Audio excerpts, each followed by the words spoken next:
The open മൈക്കിലേക്ക് നിങ്ങൾക്ക് സ്വാഗതം. നമ്മളിന്ന് സംസാരിക്കാൻ പോകുന്നത് ഹൈദരാബാദിൽ നടന്ന വളരെ ദാരുണമായ ഒരു യഥാർത്ഥ സംഭവത്തെക്കുറിച്ചാണ്. ശരിക്കും ഹൃദയഭേദകമായൊരു വിഷയം. തീർച്ചയായും. ഒരു യൂട്യൂബ് ചാനലിൽ ജോലി ചെയ്തിരുന്ന വെറും 20 വയസ്സുള്ള ഒരു വിദ്യാർത്ഥിനിയുടെ അപ്രതീക്ഷിത മരണം, ഒപ്പം അവളെ ഈ അവസ്ഥയിലേക്ക് നയിച്ച ആ പരാജയപ്പെട്ട പ്രണയം എന്ന് സമൂഹം വിളിക്കുന്ന അവസ്ഥയും. ലഭ്യമായ പോലീസ് റിപ്പോർട്ടുകൾ, സംഭവസ്ഥലത്ത് നിന്ന് ലഭിച്ച തെളിവുകൾ, പിന്നെ ബന്ധപ്പെട്ടവരുടെ മൊഴികൾ എന്നിവയെല്ലാം ചേർത്ത് വെച്ചുകൊണ്ട് ഈ ദാരുണ സംഭവത്തിന്റെ നാൾവഴികൾ മനസ്സിലാക്കുക എന്നതാണ് ഇന്നത്തെ നമ്മുടെ ലക്ഷ്യം. ശരി, നമുക്കിതൊന്ന് വിശദമായി പരിശോധിക്കാം. തുടങ്ങാം.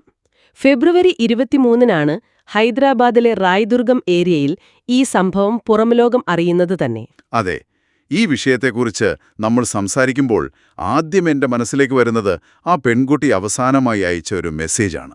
ആ മെസ്സേജാണ് ഈ സംഭവത്തിന്റെ ഏറ്റവും ഹൃദയഭേദകമായ ഭാഗം എന്ന് ഞാൻ പറയും. ശരിയാണ്. കാരണം മരണത്തിന് കീഴടങ്ങുന്നതിന് തൊട്ടുമുൻപ് ആ പെൺകുട്ടി ഒരു സന്ദേശം അയക്കുന്നത് കുവൈത്തിൽ ജോലി ചെയ്യുന്ന തന്റെ അമ്മയ്ക്കാണ്. അമ്മേ, ഞാൻ സ്നേഹിക്കുന്നു, എന്റെ അനിയനെ നോക്കണം. ഇത്രയുമാണ് അവൾ ആ സന്ദേശത്തിൽ പറഞ്ഞിട്ടുള്ളത്. അതിനുശേഷം അവൾ ആ മൊബൈൽ ഫോൺ പൂർണ്ണമായും സ്വിച്ച് ഓഫ് ചെയ്തു.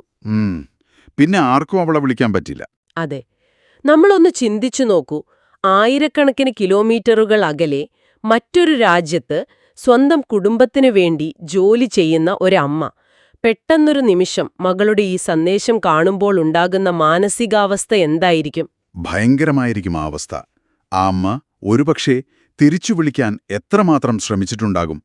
ഫോൺ സ്വിച്ച് ഓഫ് ആണെന്ന് കാണുമ്പോൾ ഉണ്ടാകുന്ന ആ വെപ്രാളം നമുക്ക് ഊഹിക്കാവുന്നതേയുള്ളൂ. തീർച്ചയായും. പോലീസ് റിപ്പോർട്ടുകൾ പ്രകാരം ഈ വിവരം എങ്ങനെയോ ഡയൽ 100 വഴി പോലീസിലെത്തുന്നുണ്ട്. ഒരു നിമിഷം പോലും വൈകാതെ പോലീസ് സംഘം ആ വാടക ഫ്ളാറ്റിലേക്ക് കുതിച്ചെത്തുകയും ചെയ്തു. പക്ഷേ അപ്പോഴേക്കും... അതെ, സമയം ഒരുപാട് വൈകിയിരുന്നു. വാതിൽ അകത്തുനിന്നും പൂട്ടിയ നിലയിലായിരുന്നു. അത് തകർത്തകത്ത് കടന്ന പോലീസ് കാണുന്നത് സീലിംഗ് ഫാനിൽ തൂങ്ങി നിൽക്കുന്ന ആ 20-കാരിയെയാണ്. ഇവിടെ ഏറ്റവും കൗതുകകരമായ കാര്യം എന്താണെന്നാൽ, ആധുനിക കാലത്തെ ഇത്തരം ദുരന്തങ്ങളിൽ മൊബൈൽ ഫോണുകളും അതിലെ അവസാന സന്ദേശങ്ങളും എങ്ങനെ നിർണായകമായ തെളിവുകളായി മാറുന്നു എന്നതാണ്. അതൊരു വലിയ പോയിന്റാണ്. പണ്ടൊക്കെ ഒരു വ്യക്തിയുടെ അവസാന നിമിഷങ്ങളിലെ ചിന്തകൾ എന്തായിരുന്നുവെന്ന് അറിയാൻ വലിയ ബുദ്ധിമുട്ടായിരുന്നു. എന്നാൽ ഡിജിറ്റൽ യുഗത്തിൽ ഈ ഫോണുകൾ ഒരു മനുഷ്യന്റെ മാനസികാവസ്ഥയുടെ ഏറ്റവും വലിയ കണ്ണാടിയായി മാറുകയാണ്. ശരിയാണ്. ഫോൺ സ്വിച്ച് ഓഫ് ചെയ്യുന്നതിന് തൊട്ടുമുൻപ് അവളെടുത്ത ആ തീരുമാനം അത് വളരെ കൃത്യമായ ഒന്നായിരുന്നു എന്ന് ആ സന്ദേശം വ്യക്തമാക്കുന്നുണ്ട്. സന്ദേശം മാത്രമല്ല, അവളുടെ ജീവിതം മുഴുവൻ ഒരു തരത്തിൽ പറഞ്ഞാൽ ഡിജിറ്റൽ ലോകവുമായി ബന്ധപ്പെട്ടതായിരുന്നു. ഇവൾ ആരായിരുന്നു എന്നതിലേക്ക് നമുക്ക് വരാം. ഇത് കേൾക്കുന്ന നിങ്ങളിൽ പലർക്കും തോന്നും, സാധാരണ ഒരു വിദ്യാർത്ഥിനിയുടെ ജീവിതത്തിൽ എന്താണ് ഇത്ര പ്രത്യേകതയെന്ന്. അതൊന്ന് വിശദീകരിക്കാമോ? അവൾ വിശാഖപട്ടണം സ്വദേശിയായ 1ാം വർഷ BSc വിദ്യാർത്ഥിനിയായിരുന്നു. പഠനാവശ്യങ്ങൾക്കും മറ്റുമായി വെറും 6 മാസം മുൻപാണ് അവൾ ഹൈദരാബാദിലേക്ക് താമസം മാറിയത് തന്നെ. പുതിയൊരു നഗരം. അതെ, എന്നാൽ അതിലും വലിയൊരു കാര്യം, അവൾ ഇതിനു മുൻപ് ഒരു യൂട്യൂബ് ചാനലിൽ സജീവമായി പ്രവർത്തിക്കുകയും അവരുടെ വീഡിയോകളിൽ മുഖം കാണിക്കുകയും ചെയ്തിരുന്ന ഒരാളാണ്. അതായത് പുറമെ ചിരിച്ചുകൊണ്ട് വളരെ എനർജറ്റിക്കായി ലക്ഷക്കണക്കിന് ആളുകളോട് വീഡിയോകളിലൂടെ സംസാരിച്ചിരുന്നൊരു പെൺകുട്ടി. പക്ഷെ അവളുടെ ഉള്ളിൽ ഇത്രയും വലിയൊരു സങ്കടക്കടൽ ഇരമ്പിക്കൊണ്ടിരിക്കുകയായിരുന്നു. ഇത് വളരെ ഗൗരവമുള്ളൊരു വിഷയമാണ്. ഡിജിറ്റൽ ലോകത്ത് കാണുന്ന മുഖമല്ല പലപ്പോഴും ഒരാളുടെ യഥാർത്ഥ ജീവിതമെന്നത് ഇത് നമ്മെ വീണ്ടും ഓർമ്മിപ്പിക്കുന്നുണ്ട്. തികച്ചും വ്യത്യസ്തമായിരിക്കും പലരുടെയും ജീവിതം. അതെ, ക്യാമറയ്ക്ക് മുന്നിൽ ആത്മവിശ്വാസത്തോടെ സംസാരിക്കുന്ന ഒരാൾ സ്വന്തം മുറിയിലെ ഏകാന്തതയിൽ എത്രമാത്രം ദുർബലയാകാമെന്നതിന്റെ ഒരു നേർചിത്രമാണിത്. സോഷ്യൽ മീഡിയയിൽ നമ്മൾ എപ്പോഴും സന്തോഷമുള്ളവരായി കാണപ്പെടണം എന്നൊരു അലിഖിതമായ നിയമമുള്ളതുപോലെയാണ് ഇന്നത്തെ സമൂഹത്തിന്റെ പോക്ക്. ആ ഒരു സമ്മർദ്ദം കൂടി അവൾ അനുഭവിച്ചിട്ടുണ്ടാകാം, അല്ലേ? ഉറപ്പായും ആ ഒരു സമ്മർദ്ദം അവിടെ ഉണ്ടായിരുന്നു. ആ ഒരു സമ്മർദ്ദവും അതിനൊപ്പം നമ്മൾ നേരത്തെ സൂചിപ്പിച്ച ആ ഏകപക്ഷീയമായ പ്രണയവും അവളുടെ ആ സുഹൃത്തിനെക്കുറിച്ചുകൂടി നമ്മളിവിടെ സംസാരിക്കേണ്ടതുണ്ട്. തീർച്ചയായും. അയാളും വിശാഖപട്ടണം സ്വദേശിയാണല്ലോ. അതെ, വിശാഖപട്ടണം സ്വദേശി തന്നെയാണ്. ഹൈദരാബാദിൽ ഒരു സോഫ്റ്റ്വെയർ പ്രൊഫഷണലായി ജോലി ചെയ്യുകയാണ് അയാൾ. ലഭ്യമായ വിവരങ്ങൾ വെച്ച് നോക്കുമ്പോൾ 2023 മുതൽ ഇവർ തമ്മിൽ പരിചയമുണ്ട്. നല്ല സൗഹൃദവും ഉണ്ടായിരുന്നു എന്ന് കേട്ടു. അതെ, നല്ല സൗഹൃദവും ഉണ്ടായിരുന്നു. എന്നാൽ ഈ പെൺകുട്ടിക്ക് അയാളോട് വെറുമൊരു സൗഹൃദത്തിനപ്പുറമുള്ള കടുത്ത പ്രണയമുണ്ടായിരുന്നു. അവൾ പലതവണ അയാളോട് വിവാഹാഭ്യർത്ഥന നടത്തുകയും തന്റെ പ്രണയം തുറന്നു പറയുകയും ചെയ്തുവെന്നാണ് പോലീസ് കണ്ടെത്തൽ. പ്രണയം തുറന്നു പറയുന്നത് സ്വാഭാവികമാണ്. അതെ. എന്നാൽ മറുവശത്തുള്ള വ്യക്തിയുടെ പ്രതികരണം എന്തായിരുന്നു എന്നതാണ് ഇവിടെ നിർണായകം. അയാൾക്ക് ഈ ബന്ധത്തിൽ യാതൊരു താൽപ്പര്യവുമില്ലായിരുന്നുവെന്ന് അയാൾ വളരെ വ്യക്തമായി തന്നെ അവളോട് പലതവണ പറഞ്ഞിട്ടുള്ളതാണ്. അതായത് നോ എന്ന് കൃത്യമായി പറഞ്ഞിരുന്നു. അതെ, തന്നെ ഇനി ഈ ആവശ്യത്തിനായി ബന്ധപ്പെടരുതെന്ന് അയാൾ കർശനമായി ആവശ്യപ്പെട്ടിരുന്നതായും പോലീസ് പറയുന്നുണ്ട്. എന്നിട്ടും അവൾ വീണ്ടും വീണ്ടും അയാളെ സമീപിച്ചു. ഇതിന്റെ ഒരു മനഃശാസ്ത്രം നമ്മൾ മനസ്സിലാക്കേണ്ടതുണ്ട്. എന്തിനാണ് ഒരാൾ വേണ്ട എന്ന് പറഞ്ഞിട്ടും മറ്റൊരാൾ വീണ്ടും ആ ബന്ധത്തിന് പിന്നാലെ പോകുന്നത്? സത്യത്തിൽ എനിക്കും ആ സംശയം തോന്നിയിട്ടുണ്ട്. ഒരു വട്ടം വേണ്ട എന്ന് കേട്ടാൽ പിന്നെ ആ വഴിക്ക് പോകാതിരിക്കുന്നതല്ലേ സ്വാഭാവികം? സാധാരണഗതിയിൽ അങ്ങനെയാണ്. എന്നാൽ മനുഷ്യന്റെ മനസ്സ് എപ്പോഴും അങ്ങനെ ലളിതമായി പ്രവർത്തിക്കണമെന്നില്ല.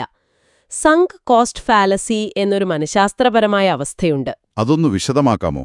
തീർച്ചയായും. അതായത്, നമ്മൾ ഒരു ബന്ധത്തിൽ ഒരുപാട് വൈകാരികമായ നിക്ഷേപം നടത്തിക്കഴിഞ്ഞാൽ, നമ്മുടെ ചിന്തകളും സമയവും മുഴുവൻ അതിനായി മാറ്റിവെച്ചു കഴിഞ്ഞാൽ, പെട്ടെന്നൊരു ദിവസം അത് വേണ്ടെന്ന് വെക്കാൻ നമ്മുടെ മനസ്സ് അനുവദിക്കില്ല. ഇത് ശരിയല്ല എന്ന് തലച്ചോറ് പറഞ്ഞാലും ഹൃദയം അത് അംഗീകരിക്കില്ല. മനസ്സിലായി. പോരാത്തതിന് ഇന്നത്തെ കാലത്തെ ഡിജിറ്റൽ കണക്ടിവിറ്റിയും ഇതിനൊരു കാരണമാണ്. മുൻപൊക്കെ ഒരാളെ കാണാതിരുന്നാൽ പതിയെ മറക്കാൻ കഴിഞ്ഞിരുന്നു. എന്നാൽ ഇന്ന് ഫോൺ വഴിയോ സോഷ്യൽ മീഡിയ വഴിയോ എപ്പോഴും അവരുമായി സമ്പർക്കം പുലർത്താൻ കഴിയുമെന്നത് ഈ മൂവ് ഓൺ ചെയ്യുക എന്ന പ്രക്രിയയെ വളരെ സങ്കീർണമാക്കുന്നുണ്ട്. ഇവിടെയാണ് കാര്യങ്ങൾ ശരിക്കും ശ്രദ്ധേയമാകുന്നത്. ഈ പറഞ്ഞ സങ്കീർണതകൾ മുഴുവൻ അവരുടെ ബന്ധത്തിലുണ്ടായിരുന്നു. മരണത്തിന് തൊട്ട് തലേ ദിവസം പോലും അവൾ അയാളെ തന്റെ വാടക ഫ്ളാറ്റിലേക്ക് വിളിച്ചു വരുത്തുന്നുണ്ട്. അതാണ് ഏറ്റവും വലിയ കാര്യം. മരണത്തിന് മണിക്കൂറുകൾക്ക് മുൻപ്. അതെ, അവൾ വീണ്ടും തന്റെ പ്രണയം അയാളോട് തുറന്നു പറയുന്നു. എന്നാൽ അയാൾ തന്റെ പഴയ നിലപാടിൽ തന്നെ ഉറച്ചു നിൽക്കുകയാണ് ചെയ്തത്.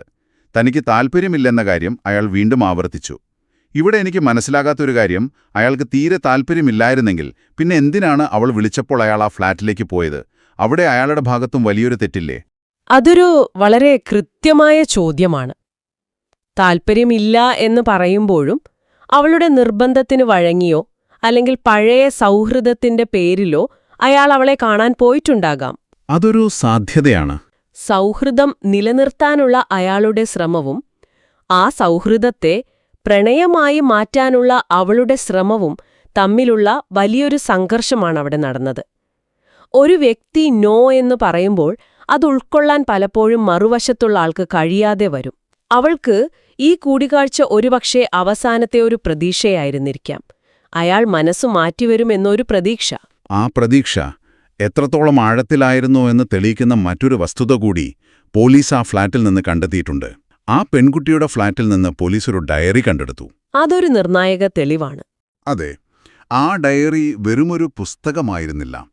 അതിലെ കുറിപ്പുകൾ മുഴുവനും ഈ സുഹൃത്തിനോടുള്ള അവളുടെ പ്രണയത്തെക്കുറിച്ചും അയാൾ തന്നെ നിരസിച്ചതിനെക്കുറിച്ചുമുള്ളതായിരുന്നു. എന്നെങ്കിലും ഒരു നാൾ അയാളുടെ മനസ്സ് മാറിയേക്കാം, അയാൾ തിരികെ തന്നെ സ്നേഹിച്ചേക്കാം എന്ന അവളുടെ വ്യർത്ഥമായ പ്രതീക്ഷകളാണ് ആ താളുകൾ മുഴുവൻ നിറഞ്ഞു നിന്നിരുന്നത് എന്ന് അന്വേഷണ ഉദ്യോഗസ്ഥർ പറയുന്നു.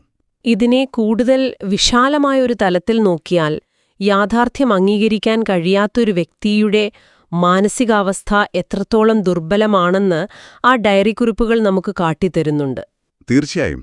ഇതിനെ മനഃശാസ്ത്രത്തിൽ ഇല്യൂഷൻ ഓഫ് ഹോപ്പ് എന്ന് വിളിക്കാം. അതായത്, നടക്കാൻ യാതൊരു സാധ്യതയുമില്ലാത്തൊരു കാര്യം സംഭവിക്കുമെന്ന് മനസ്സിനെ വിശ്വസിപ്പിക്കുക. ആ ഡയറി അവൾക്ക് വെറുതെ കാര്യങ്ങൾ എഴുതിവെക്കാനുള്ളൊരു പുസ്തകം മാത്രമായിരുന്നില്ല, മറിച്ച് താൻ ആഗ്രഹിക്കുന്ന അയാൾ തന്നെ സ്നേഹിക്കുന്ന ഒരു സാങ്കല്പിക ലോകം സൃഷ്ടിച്ചെടുക്കാനുള്ള അവളുടെ ശ്രമം കൂടിയായിരുന്നു അത്. ഒരുതരം എസ്കേപ്പിസം പോലെ. അതെ, യഥാർത്ഥ ലോകത്ത് അവൾക്ക് കിട്ടാത്ത അംഗീകാരം അവൾ ആ ഡയറിയിലെ താളുകളിൽ സ്വയം സൃഷ്ടിക്കുകയായിരുന്നു. ഇത് കേൾക്കുന്ന നിങ്ങളിൽ പലർക്കും തോന്നാം, പ്രണയനൈരാശ്യം വരുമ്പോൾ ആരെങ്കിലും സ്വന്തം ജീവനൊടുക്കുമോ എന്ന്. എന്നാൽ നമ്മൾ ചിന്തിക്കുന്നതുപോലെയല്ല ആ ഒരു മാനസികാവസ്ഥയിൽ നിൽക്കുന്ന ഒരാളുടെ ചിന്തകൾ. അവരെ സംബന്ധിച്ചിടത്തോളം ആ ഒരൊറ്റ ബന്ധം മാത്രമായിരിക്കും ലോകത്തിലെ ഏറ്റവും വലിയ കാര്യം. അതെ, ചുറ്റുമുള്ളതൊന്നും അവർക്ക് കാണാൻ കഴിയില്ല. എന്നാൽ ഈ കേസിൽ നമ്മെ ഏറ്റവും കൂടുതൽ ഞെട്ടിക്കുന്ന ഒരു വെളിപ്പെടുത്തൽ വരുന്നത് അവളുടെ അമ്മയുടെ ഭാഗത്തു നിന്നാണ്. കുവൈറ്റിലുള്ള അമ്മ പോലീസിന് നൽകിയ മൊഴി കേട്ടാൽ നമ്മൾ ശരിക്കും അമ്പരന്നു പോകും. ആ മൊഴി വളരെ നിർണായകമാണ്. ഇത് ആദ്യമായല്ല അവൾ ഈ കടുംകൈ ചെയ്യാൻ ശ്രമിക്കുന്നത്. വെറും 6 മാസം മുൻപും അവൾ ആത്മഹത്യയ്ക്ക് ശ്രമിച്ചിരുന്നു. അന്നും വളരെ ഭാഗ്യം കൊണ്ടാണ് അവൾ രക്ഷപ്പെട്ടത്. അതെ, ആ വിവരമാണ് ഈ കേസിന്റെ ഗതി മാറ്റുന്നത്. 6 മാസം മുൻപ് നടന്ന ആ ആത്മഹത്യാശ്രമം ഒരു വലിയ മുന്നറിയിപ്പായിരുന്നു. അതിലും പ്രധാനപ്പെട്ട കാര്യം, ആ സംഭവത്തിനു ശേഷം ഈ പെൺകുട്ടിയുടെ അമ്മ ആ സുഹൃത്തിനെ നേരിട്ട് ബന്ധപ്പെട്ടിരുന്നു എന്നതാണ്. ശരിയാണ്, അവർ അയാളെ വിളിച്ചിരുന്നു. തന്റെ മകളുമായി ഇനി യാതൊരു സമ്പർക്കവും പാടില്ലെന്നും അവളെ വിളിക്കുകയോ കാണുകയോ ചെയ്യരുതെന്നും അമ്മ വളരെ കർശനമായി അയാളോട് ആവശ്യപ്പെട്ടിരുന്നു. ഒരമ്മയുടെ ഏറ്റവും വലിയ ഭയത്തിൽ നിന്നാണ് ആ മുന്നറിയിപ്പുണ്ടായത്. അപ്പോൾ ഇതെല്ലാം എന്താണ് അർത്ഥമാക്കുന്നത്? ഒരമ്മ ഇത്രയും താഴ്മയായി അപേക്ഷിച്ചിട്ടും ആ അതിർവരമ്പ് അയാൾ എന്തിന് ലംഘിച്ചു? ഹൈദരാബാദ് പോലൊരു നഗരത്തിൽ അവർക്ക് പരസ്പരം കാണാതെ ജീവിക്കാമായിരുന്നില്ലേ? അമ്മ വിലക്കിയിട്ടും മുൻപ് മരണം മുഖാമുഖം കണ്ടിട്ടും ഇവരുടെ ഈ സൗഹൃദം എങ്ങനെ വീണ്ടും തുടർന്നു എന്നതാണ് എന്നെ അലട്ടുന്ന ഏറ്റവും വലിയ ചോദ്യം. ത്തിലേക്ക് മാറിയപ്പോൾ പുതിയൊരു ചുറ്റുപാടിൽ അനുഭവപ്പെടുന്ന ഏകാന്തത മാറ്റാൻ പരിചിതമായൊരു മുഖമെന്ന നിലയിലാകാം അവൾ വീണ്ടും അയാളെ സമീപിച്ചത്. അല്ലെങ്കിൽ നമ്മൾ നേരത്തെ പറഞ്ഞ ആ ഏകപക്ഷീയമായ പ്രണയം അവളെ അതിന് നിർബന്ധിതയാക്കിയിരിക്കാം.